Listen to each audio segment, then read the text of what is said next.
Fala galera, beleza? Aqui quem fala é o William. Hoje eu vou mostrar para vocês como regular a porta do seu carro de um jeito simples, fácil e rápido. Então, se inscreva no canal, deixe seu like e bora pro vídeo.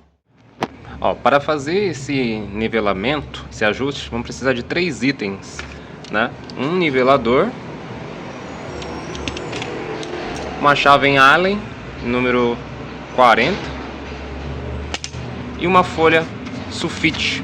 Já vou mostrar para vocês o porquê disso.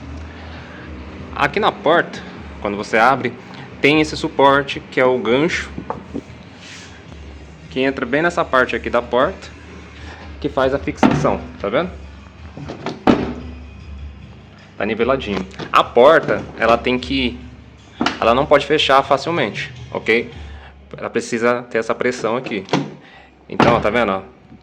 Você tem que dar um pouquinho mais de força. Isso é o correto. Vou mostrar para vocês como nivelar dessa forma nas 4 portas, ok?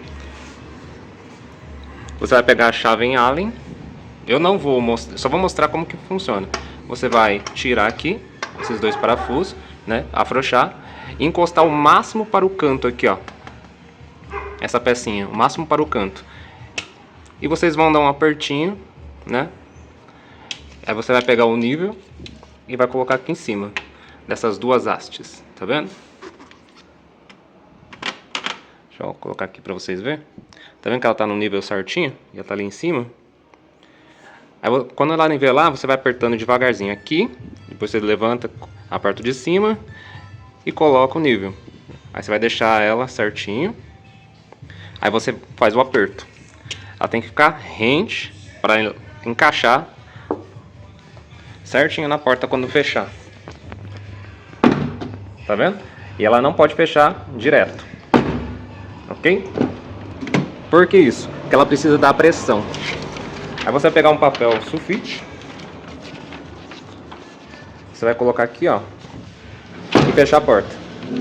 O papel sulfite, ele tem que ficar preso. Tá vendo que eu tô puxando pra cima? Porém o papel não tá indo. O que isso mostra? Que a porta ela está nivelada, ou seja, ela está com a pressão certa. Vou fechar aqui a porta aqui, ó. Percebe que ela está niveladinha, tá vendo? Você tem que passar a mão assim, ó, dos 2 lados, para saber se ela está nivelada certinho. Isso aqui, ó, vai te ajudar. Talvez você está passando por um problema que eu estava enfrentando de acima de 100, 120 por hora. Na rodovia, você sente vento entrando dentro do carro.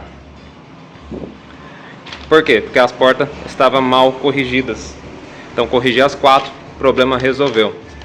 Então, você faz isso nas 4 portas e resolverá o teu problema.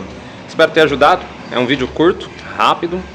Se te ajudou, deixa seu like. Qualquer dúvida, deixa nos comentários. E até a próxima. Fui!